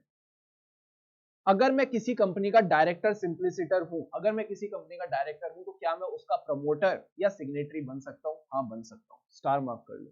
नो बार मतलब कोई दिक्कत नहीं है फॉर सच प्रमोटर और signatory to be the director simpliciter of that company. Plus अगर मैं किसी कंपनी का प्रमोटर और सिग्नेटरी हूं to the memorandum and articles, उसमें भी कोई दिक्कत नहीं है। No bar for a member to be a promoter और signatory to the memorandums and articles of a company. मैं आर्टिकल्स और मेमोरेंडम्स का सिग्नेटरी भी बन सकता हूं। और ये जो हमने टीचिंग की बात करी थी, टीचिंग की बात यानी चाहे आईसीआई के लिए पढ़ाना, चाहे किसी प्राइवेट ऑर्गेनाइजेशन में पढ़ाना, चाहे पब्लिक ऑर्गेनाइजेशन में पढ़ाना, हम कितने घंटे टीचिंग कर सकते हैं? तो इन्होंने कहा teaching hours should not exceed 25 hours a week in order to be able to undertake attest functions, यानी अगर आपको प्रैक्टिस करनी है तो आप एक हफ्ते में 25 घंटे से ज्यादा नहीं पढ़ा सकते। Plus trading in commodity derivatives, याद रखना यहां पे इक्विटी डेरिवेटिव्स नहीं बोला मैंने, तुमको मजेदार बात समझ आ रही है? इक्विटी डेरिवेटिव्स नहीं बोला मैंने। अगर आपको कॉमोडिटी डेरिवेटिव्स में ट्रेड करना है, डेरिवेटिव्स यहां पे ना आईवी बीच में मिसिंग है, derivatives, then it will be treated as business. अगर आप कॉमोडिटी डेरिवेटिव्स में ट्रेडिंग करते हो तो हम इसको बिजनेस मान के चलेंगे। यानी आपको क्या लेना पड़ेगा सर? आपको लेना पड़ेगा specific and prior approval of council. आपको काउंसिल ऑफ आईसीआई का स्पेसिफिक और प्रायर अप्रूवल लेना पड़ेगा। आपको काउंसिल ऑफ आईसीआई का स्पेसिफिक और प्रायर अप्रूवल लेना पड़ेगा। नेक्स्ट चीज, you need specific permission of council to become the director if partner is auditor of a company. यही बात मैंने तुमको यहां बताई थी। अगर आप कंपनी के साथ एसोसिएटेड हो एज एन ऑडिटर, आपका पार्टनर या आपकी फर्म, तो आप कंपनी के डायरेक्टर नहीं बन सकते। बट अगर आपको बनना है तो आपको काउंसिल की स्पेसिफिक परमिशन लेनी पड़ेगी। अब आती है एक बात, एक स्पेशल पॉइंट की। जैसे ही मैं तुमको ये स्पेशल पॉइंट बताता हूं उसके बाद मैं सारे डाउट्स लेता हूं। जल्दी से स्पेशल पॉइंट पे अपनी नजर लगाओ, बहुत इंपॉर्टेंट पॉइंट है ना, इसका क्वेश्चन मेरे को लग रहा है आएगा जल्दी। Whether the auditor of a subsidiary company can be the director of its holding company. फिर से सुनो, मैं सब्सिडरी कंपनी का ऑडिटर हूं, मेरे काम को देख के मैनेजमेंट खुश हो गई, मैनेजमेंट को मैं बहुत ही बढ़िया लगा, उन्होंने कहा इससे बढ़िया ऑडिटर तो हमको मिल ही नहीं सकता था। उन्होंने मुझे कहा कि आओ तुम्हें होल्डिंग कंपनी का डायरेक्टर बना दो। क्या मैं होल्डिंग कंपनी का डायरेक्टर बन सकता हूं? अगर मैं तुमको कंपनीज एक्ट की बात करूं, तुमको थोड़ा बहुत याद होगा सीए इंटरमीडिएट में, मैं उस कंपनी का डायरेक्टर नहीं बन सकता जिसका मैं ऑडिटर हूं। बट अगर मैं सब्सिडरी का ऑडिटर हूं ना, तो कंपनीज एक्ट मुझे रोकता नहीं है कि मैं होल्डिंग का डायरेक्टर नहीं बन सकता। कंपनीज एक्ट में कोई दिक्कत नहीं है। 141 सबसेक्शन 3 जो डिस्क्वालिफिकेशन की बात करता है फॉर एन ऑडिटर, वो मुझे कभी नहीं रोकता। वो कहता है आपको बनना है बनो, कोई दिक्कत नहीं है, पर उस कंपनी में आप डायरेक्टर नहीं बन सकते जिसका आप ऑडिट कर रहे हो। उसकी होल्डिंग का तो बन ही सकते हो। बट तुमको क्या लगता है, अगर मैं किसी होल्डिंग कंपनी का डायरेक्टर हूँ और सब्सिडरी का ऑडिटर हूँ, तो क्या मैं इंडिपेंडेंटली अपना काम कर पाऊंगा? सारे बच्चे बताओ, क्या मैं इंडिपेंडेंटली अपना काम कर पाऊंगा? बिल्कुल नहीं, मैं इंडिपेंडेंटली काम कर ही नहीं कर पाऊंगा। सिंपल सी बात है, मैं इंडिपेंडेंटली काम कर ही नहीं पाऊंगा। बिल्कुल सही कहा सबने। तो एथिकल स्टैंडर्ड बोर्ड ने वाया अ क्लैरिफिकेशन डिसाइड किया that the auditor of a subsidiary company can't be the director of its holding company. अगर आप सब्सिडरी कंपनी के ऑडिटर हैं तो आप होल्डिंग के डायरेक्टर नहीं बन सकते। बिल्कुल सही जा रहे हो तुम सब, बिल्कुल सही बता रहे हो। तो अगर आप सब्सिडरी कंपनी के ऑडिटर हैं तो आप होल्डिंग के डायरेक्टर नहीं बन सकते, as it will affect the independence of auditor. कहीं ना कहीं ऑडिटर की इंडिपेंडेंस अफेक्ट हो जाएगी। और उन्होंने एक बहुत बढ़िया लाइन बोली, क्या? That the public conscience needs to be kept ahead of the law. यानी जो कंपनीज एक्ट है उसकी कोई वैल्यू नहीं है, कंपनीज एक्ट की कोई वैल्यू नहीं है। It is the public conscience, यानी public public is the winner, public को ध्यान में रख के सारे लॉ बनाने चाहिए। उन्होंने कहा पब्लिक की क्या वैल्यू रह जाएगी, पब्लिक को क्या इंसाफ मिलेगा अगर ऑडिटर ही इंडिपेंडेंट नहीं होगा, तो उन्होंने कहा public conscience needs to be kept ahead of the law, उसको लॉ के आगे रखना जरूरी है। तो अभी तक हमने कौन कौन से क्लॉज डिस्कस करे सर जल्दी से बता दो। मैंने कहा अभी तक हमने डिस्कस करा क्लॉज 1। क्लॉज 1 ने क्या बोला था, सब बच्चे अब चैट पे शुरू भी हो जाओ, जो जो मैं क्लॉज बोलता जाऊंगा उसके बारे में जो जो तुमको पता है जल्दी जल्दी चैट पे लिखते जाओ, ताकि मेरी भी रिवीजन, तुम्हारी भी रिवीजन, हमारी सबकी रिवीजन एकदम बढ़िया तरीके से होती जाए। तो मैंने कहा सिंपल सी बात है, सिंपल सी बात है क्या सर, क्लॉज 1 ने बोला, क्लॉज 1 ने बोला कि as a chartered accountant in practice you be deemed to be guilty of professional misconduct if you allow any person to practice in his name, ठीक है, अब वो allow any person to practice in his name unless such other person is also a CA in practice and is in partnership with or employed by him. Clause 12 ने क्या बोला, clause 12 से clause 1 का भाई था, उसने बस एक बात बोली, a CA in practice shall be deemed to be guilty of professional misconduct if he allows any person not being a member in practice or not being his partner to sign। मैंने कहा क्या चार चीजें क्या थी, financial statement, उसका part balance sheet, PNL और report में हम सर्टिफिकेट्स को भी इंक्लूड करके चलते हैं, एंड कुछ चीजें जहां पे हम अपनी पावर्स को डेलीगेट कर सकते हैं। फिर बात हुई क्लॉज 2 और 3 की, दोनों एक जैसे थे। क्लॉज 2 ने बोला CA in practice shall be deemed to be guilty of professional misconduct. मैंने कहा किस चीज की वजह से, if he allows or pays, if he agrees to allow or pay, मैंने कहा क्या, डायरेक्टली और इनडायरेक्टली, यानी शेयर कॉम्ब्रो मतलब share commission of brokerage in the fees of profits to any person, आप किसी को नहीं दे सकते अदर देन, एक चार्टर्ड अकाउंटेंट को दे सकते हो, आप मेंबर को दे सकते हो, और अपने पार्टनर, रिटायर्ड पार्टनर और legal representative of deceased partner, or a person having membership of a professional body with prescribed qualification, आप उसको भी दे सकते हो। किस पर्पस के लिए, for the purpose of rendering professional services in और outside India, for the purpose of rendering professional services in और आउटसाइड इंडिया। क्लॉज 2 ने कहा आप किसी को दे नहीं सकते, क्लॉज 3 ने कहा किसी से ले नहीं सकते। क्लॉज 3 ने बोला CA in practice shall be deemed to be guilty of professional misconduct if he accepts और agrees to accept any part of profits of professional business of any person. पर आप जिनसे क्लॉज 2 में दे सकते हो उनसे आप क्लॉज 3 में ले भी सकते हो। क्लॉज 4 ने आके दोनों को चाटा लगाया, ये ले क्लॉज 2 तुम्हारा चाटा, क्लॉज 3 तुम्हारा चाटा, ठीक है। क्या ये लेना देना लड़का का है, तुम पार्टनरशिप में क्यों नहीं एंटर करते, जैसे ही हमने पार्टनरशिप में एंटर किया वैसी काउंसिल ने बोला पार्टनरशिप भी अलाउड नहीं है। उन्होंने बोला CA in practice shall be deemed to be guilty of professional misconduct if he enters, मैंने कहा क्या, enters into any partnership with a person other than, आप किसी भी पर्सन के साथ एंटर नहीं कर सकते अदर देन। फिर यहाँ पे ब्रैकेट में एक और बात लिखी थी, इन और आउटसाइड इंडिया, ये चीज इन इंडिया भी एप्लीकेबल है, आउटसाइड इंडिया भी एप्लीकेबल है। For with a person other than, मैंने कहा क्या, मेंबर इन प्रैक्टिस, आप मेंबर इन प्रैक्टिस के साथ पार्टनरशिप फॉर्म में एंटर कर सकते हो, और किसके साथ एंटर कर सकते हो, with the person having membership of professional body with prescribed qualification including, वो रेजिडेंट वाली line, including a resident who but for his residence abroad would be considered to be as a member under section 415 plus a person having qualification as prescribed by C और C, यानी council और central government for the purpose of permitting such partnership. इस तरह से हमने अभी तक ये कुछ क्लॉजेस करे थे, एंड क्लॉज 4 के बाद आए हम क्लॉज 11 पे, जिसने बात करी कि अगर आप एक चार्टर्ड अकाउंटेंट हो, आप एक बार चार्टर्ड अकाउंटेंट बन गए तो आप एक और कोई और काम नहीं करोगे। तो इस तरह से हमने क्लॉज 11 को रिलेट किया था, और क्लॉज 11 ने एक बात बोली, CA in practice shall be deemed to be guilty of professional misconduct. Sir कब होगा guilty of professional misconduct, if he engages, मंगनी की बात नहीं हो रही यहाँ पे, है ना, मंगनी की बात नहीं हो रही यहाँ पे, वो रिंग सेरेमनी की बात नहीं हो रही, इंगेजेस मतलब किसी बिजनेस और ऑक्यूपेशन को करना, ठीक है। If he engages in any business or occupation other than the profession of chartered accountancy unless permitted by the council to engage, अगर काउंसिल की परमिशन हो तो आप कर सकते हो, और परमिशन हो, हमको पता है एक जनरल परमिशन होती है, एक स्पेसिफिक परमिशन होती है। आओ मैं तुम्हारा टेस्ट लूं, सारे बच्चे चैट बॉक्स पे एक्टिव हो जाएंगे, मैं तुम्हारा मस्ट टेस्ट लेता हूं सर, मस्ट टेस्ट ले लो हमारा। अगर मैं प्राइवेट ट्यूटरशिप करता हूं तो जनरल में आएगा स्पेसिफिक में आएगा, पहले बताओ प्राइवेट ट्यूटरशिप जनरल में आएगा या प्राइवेट ट्यूटरशिप किस में आएगा, जनरल में या स्पेसिफिक में, जल्दी बताएंगे सारे बच्चे, जनरल में या स्पेसिफिक में, जल्दी बताओ, मजा आएगा तभी तो, फिर क्या फायदा है ना। प्राइवेट ट्यूटरशिप किस में आएगा, सबने एकदम सही कहा, जनरल में आएगा। और बताओ एडिटरशिप ऑफ प्रोफेशनल जर्नल्स, किस में आएगा,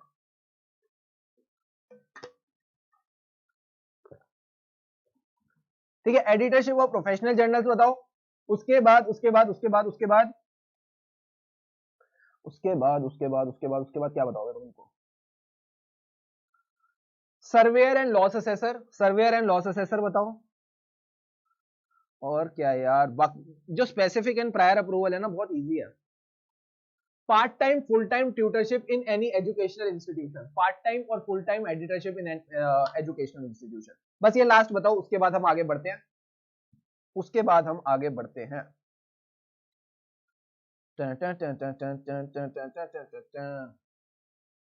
ठीक है, अब हम बढ़ते हैं क्लॉज 5 की तरफ। बिल्कुल सही जा रहे हो, बहुत सही, सबने एकदम सही बताया, सबने एकदम परफेक्ट बताया। अब हम बढ़ते हैं आगे, अब हम बढ़ते हैं क्लॉज 5 की तरफ। सारे हमने जितने पुराने क्लॉज थे एक बार अच्छे से रिवाइज कर लिए। अब क्लॉज 5 की तरफ आगे बढ़ेंगे। क्लॉज 5 ने क्या बोला? सर क्लॉज 5 ने बोला CA in practice shall be deemed to be guilty of professional misconduct. ये लाइन तो हमारी कॉमन रहती है, इसको तो हम कहीं भी डाल सकते हैं, मतलब कहीं भी क्या, सबसे पहले तो ये डालनी है। कब होगा guilty of professional misconduct? If he secures, मैंने कहा क्या, पहले तो बताओ सिक्योर्स क्या क्या लिखा है? Secures either through the services of a person who is not an employee of such CA or who is not his partner or by means which are not open to CA. क्या अब आता है क्या? Any professional business. ये देखो, a CA in practice shall be deemed to be guilty of professional misconduct if he secures any professional business। इसको ऐसे पढ़ो, if he secures any professional business। मैंने कहा क्यों गिल्टी है?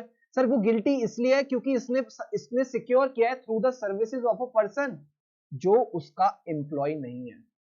अगर आप इस ऐसे किसी पर्सन के थ्रू सर्विसेज सिक्योर करते हैं जो आपका एम्प्लॉय नहीं है, और या तो वो आपका पार्टनर नहीं है, or by means which are not open to a chartered accountant. Sir ये कौन से मींस है which are open to a chartered accountant? इनके बारे में हम क्लॉज 6 और 7 में बात करेंगे।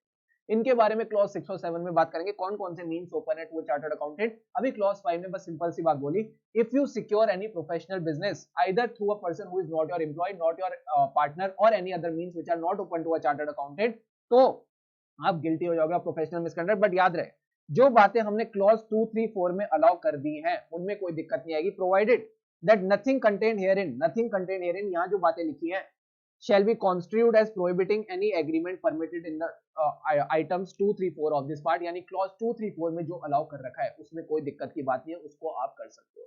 बट क्लॉज 5 ने बस एक बात बोली, आप मिसकंडक्ट में आ जाओगे अगर आप सिक्योर करते हो प्रोफेशनल बिजनेस। मैंने कहा कैसे? Through a services of a person जो ना तो आपका एम्प्लॉय है, ना आपका पार्टनर है, ना ऐसे means which are generally open to a chartered accountant. आप इस तरह से अपना बिजनेस सिक्योर कर रहे हो। ठीक है, बिल्कुल सही जा रहे हो ऋषभ, गायत, सामान, बरलोटा, महिमा, बिल्कुल परफेक्ट। अब आती है बात क्लॉज 6 की। सर क्या क्लॉज 5 इंपॉर्टेंट है? आज तक इस पे कोई क्वेश्चन नहीं आया, आज तक इस पे कोई क्वेश्चन नहीं बना, पर अब जो हम क्लॉज करने वाले हैं, हर 4 अटेम्प्ट में 3 अटेम्प्ट में इसका क्वेश्चन आता है, मतलब 4 में से 3 अटेम्प्ट में इस क्लॉज का क्वेश्चन आता है। इतना इंपॉर्टेंट है ये क्लॉज 6 और क्लॉज 7, जो दो हम क्लॉजेस अभी पढ़ने जा रहे हैं। तो अपना सारा ध्यान, पानी वानी पी लो, एकदम रेडी हो जाओ, चुस्त हो जाओ, क्योंकि ये क्लॉज तो इस बार पक्का आएगा। क्लॉज 6 कहता है, a CA in practice shall be deemed to be guilty of professional misconduct if he solicits यानी बोलना कि भाई आओ मेरे से काम कराओ, solicits clients और प्रोफेशनल वर्क, या तो क्लाइंट को सॉलिसिट करता है या प्रोफेशनल वर्क को सॉलिसिट करता है। सॉलिसिट मतलब मांगना, या तो क्लाइंट मांगता है या काम मांगता है, या तो क्लाइंट मांगता है या काम मांगता है, चाहे वो डायरेक्टली मांगे या इनडायरेक्टली मांगे, बाय कैपी। इसको आज से हम बोलेंगे कैपी। सर कैपी का क्या मतलब है? कैपी का मतलब है सर्कुलर, एडवर्टीजमेंट, पर्सनल कम्युनिकेशन और इंटरव्यू। आप किसी भी तरीके से काम नहीं मांग सकते, ना आप सर्कुलर्स इशू कर सकते हो, ना एडवर्टीजमेंट के थ्रू कर सकते हो, ना पर्सनल कम्युनिकेशन और इंटरव्यू। चंदन मैं क्लॉज 5 एक बार रिपीट कर दूंगा, डोंट वरी, ठीक है। तो अभी आपको मैंने एक बात बोली क्लॉज 6 में क्या, sir a CA in practice shall be deemed to be guilty of professional misconduct if he solicits मतलब मांगना। मैंने कहा क्या, या तो क्लाइंट और प्रोफेशनल वर्क, कैसे मांग रहे हो? मैंने कहा डायरेक्टली और इनडायरेक्टली, चाहे डायरेक्टली मांगो चाहे इनडायरेक्टली मांगो, फर्क नहीं पड़ता, थ्रू कैपी। सर कैपी का क्या मतलब है? मैंने कहा सर्कुलर, एडवर्टीजमेंट, पर्सनल कम्युनिकेशन और इंटरव्यू और बाय एनी अदर मींस। आप किसी भी तरीके से काम नहीं मांग सकते। बट जैसे आपको अभी तक पता चल ही गया होगा, हर चीज की एक्सेप्शंस होती है, हर चीज में हमने प्रोविजोस डाल रखे हैं।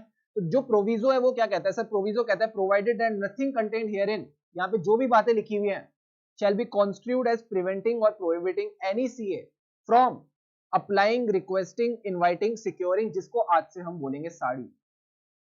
सीए को साड़ी अलाउड है, ठीक है, सीए को साड़ी चीज अलाउड है। साड़ी मतलब है स से सिक्योरिंग, ए से अप्लाइंग, आर से requesting or inviting professional work from another CA. यानी एक चार्टर्ड अकाउंटेंट दूसरे चार्टर्ड अकाउंटेंट से काम मांग सकता है, एक चार्टर्ड अकाउंटेंट दूसरे चार्टर्ड अकाउंटेंट से काम मांग सकता है। बहुत भारी बात बोल रहा हूं, अच्छे से याद रखना इसको। यानी अगर एक चार्टर्ड अकाउंटेंट इंडिया के सारे चार्टर्ड अकाउंटेंट्स को मेल डाल दे कि मेरे को काम चाहिए, मैं नया चार्टर्ड अकाउंटेंट बनाऊं, तो ये प्रोफेशनल मिसकंडक्ट नहीं होगा, भले कितना अजीब सा या कितना अटपटा साउंड कर रही है, ठीक है। आईसीआईसी का फायदा उठाता है, इस तरह के बढ़िया अटपटी चीजें डाल देता है, और फिर तुमको लगता है यार यहाँ तो मिसकंडक्ट होना चाहिए, बट कोई मिसकंडक्ट नहीं होता। एक चार्टर्ड अकाउंटेंट किसी भी चार्टर्ड अकाउंटेंट से काम मांग सकता है, चाहे वो उसको जानता है या नहीं जानता है। यहाँ पे लिखा है मैंने कहीं भी जानता है? नहीं सर, आपने कहीं नहीं लिखा। आपने बस ये लिखा है एक चार्टर्ड अकाउंटेंट दूसरे चार्टर्ड अकाउंटेंट से काम मांग सकता है, चाहे कैसे भी मांग सकता है। बट यस, काम मांगते वक्त ना वो अपने आप को ऐसे बड़ा चढ़ा के नहीं बता सकता कि मैं तुम्हारा ये काम करवा दूंगा, मैं तुम्हारा वो काम करा दूंगा। ये सारी बातें अलाउड नहीं है। चुपचाप प्यार से काम मांग सकता है, उसके अलावा और कोई तरीका नहीं।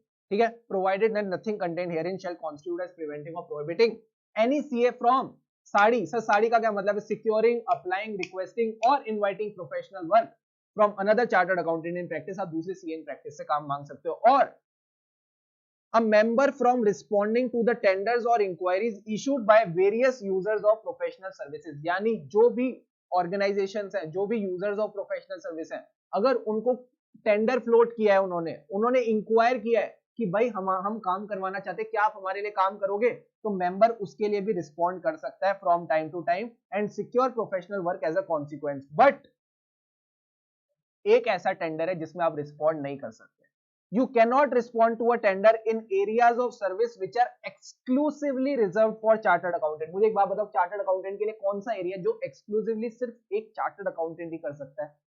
Audit and attestation service. Audit और अटेस्टेशन सर्विसेज यानी कंपनी ऑडिट जो है वो सिर्फ एक चार्टर्ड अकाउंटेंट ही कर सकता है। उस तरह के जो एरियाज है वहां पे आप रिस्पॉन्ड नहीं कर सकते। बट इसके लिए ना उन्होंने एक और मौका दिया आपको। इन्होंने कहा such restrictions will not be applicable where the minimum fees of the assignment prescribed in tender document or the areas are open to other professional along with CAs। अच्छे से समराइज कर देता हूं। क्लॉज 6 ने क्या बोला? क्लॉज 6 ने सबसे पहले बोला कि अगर आप एक चार्टर्ड अकाउंटेंट हो और आप सीए इन प्रैक्टिस हो, then you shall be guilty of professional misconduct if you solicit. Solicit is the keyword. Sir से 6, सर से सॉलिसिट। ठीक है, सर से 6, सर से सॉलिसिट। इफ यू सॉलिसिट, क्या मैंने कहा? सॉलिसिट क्लाइंट और प्रोफेशनल वर्क। आप मांगते हो क्लाइंट या प्रोफेशनल वर्क डायरेक्टली और इनडायरेक्टली थ्रू, क्या मैंने कहा? कैपी। कैपी का क्या मतलब है? सर्कुलर, एडवर्टीजमेंट, पर्सनल कम्युनिकेशन और इंटरव्यू और by any other means provided. आप काम मांग सकते हो। मैंने कहा किससे मांग सकते हो? आप बाकी चार्टर्ड अकाउंटेंट से काम मांग सकते हो, जिसको हम बोलते हैं प्रोवाइडेड नथिंग कंटेंट हियरिन शैल प्रिवेंट और prohibit a chartered accountant from applying. Sir sari बोल देते सीधा। Securing, applying, requesting or inviting work from another chartered accountant in practice. Plus he can also respond to the tenders or inquiries of the users of professional services and organization from time to time and secure professional work as a consequence। but कौन से tenders को वो respond नहीं कर सकता? Sir वो उन tenders को रिस्पॉन्ड नहीं कर सकता जो उन एरियाज को रिलेटेड हैं which are exclusively performed by chartered accountant. जो एरियाज में सिर्फ एक चार्टर्ड अकाउंटेंट ही काम करता है, उन टेंडर्स को वो रिस्पॉन्ड नहीं कर सकता। बट एक मजे की बात बताऊं, उनमें भी रिस्पॉन्ड कर सकता है अगर जिस बंदे ने इंक्वायरी करी है उसने मिनिमम फीस प्रिस्क्राइब कर दिया। अगर उसने मिनिमम फीस प्रिस्क्राइब कर दी है तो वो रिस्पॉन्ड कर सकता है। सर अगर ये मिनिमम की जगह मैक्सिमम फीस आ जाए पेपर में तो इसको हम गिल्टी बोल देंगे। बट अगर मिनिमम फीस प्रिस्क्राइब्ड है तो वो रिस्पॉन्ड कर सकता है। और अगर वो जो एरिया है वो एक्सक्लूसिव नहीं है टू अ चार्टर्ड अकाउंटेंट तो भी वो रिस्पॉन्ड कर सकता है। बस आपने इतनी सी बातें याद रखनी और यही क्लॉज 6 है। यही क्लॉज 6 है। क्या ये सारा क्लॉज 6 तुमको क्लियर है? सर क्लॉज 6 क्लियर है। आओ मैं तुमको एक मजे की बात पूछता हूँ। सर आओ मैं तुमको मजे की बात पूछता हूँ कि एक चार्टर्ड अकाउंटेंट इन प्रैक्टिस है, एक चार्टर्ड अकाउंटेंट इन प्रैक्टिस है, ठीक है सर, एक चार्टर्ड अकाउंटेंट इन प्रैक्टिस है, उसको एक असाइनमेंट मिला जहां पे उसको क्या करना है? Computerisation of revenue records. उसको सेंट्रल गवर्नमेंट की तरफ से एक बढ़िया सा असाइनमेंट मिला जहां पे उसको computerisation of land revenue records करना है। उसने computerisation of land revenue records करना है। क्या ये जो कंप्यूटराइजेशन का काम है इसके लिए वो रिस्पॉन्ड कर सकता है टू अ टेंडर? सारे बच्चे मेरे को ये जवाब देंगे हाँ सर। अब बताओ। यस कर सकता है। क्यों कर सकता है? सर वो इसलिए कर सकता है ना क्योंकि वो इसलिए कर सकता है क्योंकि ये जो काम है that is not exclusive to a chartered accountant. ये काम चार्टर्ड अकाउंटेंट्स के लिए एक्सक्लूसिव है ही नहीं। तो मैंने कहा जो काम चार्टर्ड अकाउंटेंट्स के लिए एक्सक्लूसिव नहीं है, प्रणीता ने बिल्कुल सही बताया, जो काम चार्टर्ड अकाउंटेंट्स के लिए एक्सक्लूसिव नहीं है उसमें वो आराम से रिस्पॉन्ड कर सकता है। चंदन, अनुभव, आयशा बिल्कुल सही बताया आपने, इसमें वो रिस्पॉन्ड कर सकता है।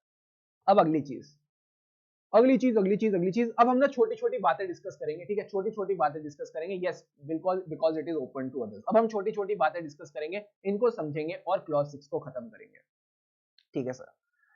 An advertisement of coaching or teaching activities by a member in practice may amount to indirect solicitation. इन्होंने कहा कि अगर कोई member in practice है वो coaching और teaching activities करता है तो it may, सर देखो may का मतलब होता है कि हो सकता है कि it can amount to indirect solicitation as well as solicitation by any other means and may therefore be violative of the provision of clause 6 of part 1 of first schedule. तो आपने बस ये बात को ध्यान में रखना है, ठीक है. अब member, और अब ये आती है की लाइन. जब भी आप clause 6 का आंसर लिखोगे, जब भी आप क्लॉज 6 का आंसर की डिश बनाओगे, आपने लगाना है इसका तड़का. सर क्या तड़का लगाना है? मैंने कहा member should not adopt any indirect methods to adventure their professional practice with a view to gain publicity. आपने कोई भी इनडायरेक्ट मेथड्स अडॉप्ट नहीं करने टू एडवेंचर. एडवेंचर क्या sir? Adventure their professional practice, adventure their professional practice with a view to gain publicity. आप publicity gain करने के लिए इनडायरेक्ट मेथड्स अडॉप्ट नहीं कर सकते. Thereby soliciting the clients or professional work, आप clients or professional work को solicit नहीं कर सकते. धैर्य कह रहे हैं सर एक बात बताओ, ये हम टेंडर्स वाली बात में लॉजिक क्या है? तो मैंने कहा टेंडर वाली बात में देखो सिंपल सी बात है, अगर जो area open to chartered accountants है, अगर area open to chartered accountants है यानी सिर्फ और सिर्फ चार्टर्ड अकाउंटेंट्स के लिए ही है, बाकी लोगों के लिए नहीं है, तो मैंने कहा सारे चार्टर्ड अकाउंटेंट्स को भिड़ाने में कोई पॉइंट ही नहीं है. सारे चार्टर्ड अकाउंटेंट्स को भिड़ाने में कोई पॉइंट ही नहीं है. यानी अगर आप सारे चार्टर्ड अकाउंटेंट्स को साथ में कर दोगे कि एक चार्टर्ड अकाउंटेंट भी टेंडर डाल रहा है, दूसरा चार्टर्ड अकाउंटेंट भी टेंडर डाल रहा है, यार ये बिजनेस थोड़ी है, तो प्रोफेशनल है. अगर ये प्रोफेशन है तो एक चार्टर्ड अकाउंटेंट को दूसरे चार्टर्ड अकाउंटेंट से कभी कंपीट नहीं करना चाहिए. बट अगर ये एरिया ओपन है, सबको ओपन है, सिर्फ चार्टर्ड अकाउंटेंट्स को नहीं, बाकी प्रोफेशनल्स को भी ओपन है, बाकी लोगों को भी ओपन है, तो मैंने कहा सिंपल सी बात है ना, जब सबको ओपन है तो हम पीछे क्यों रहे? एज ए चार्टर्ड अकाउंटेंट हम पीछे क्यों रहे? हम सबको मौका मिलना चाहिए आगे आने का, हम सबको मौका मिलना चाहिए आगे आने का. अब आती है बात मिनिमम फीस की.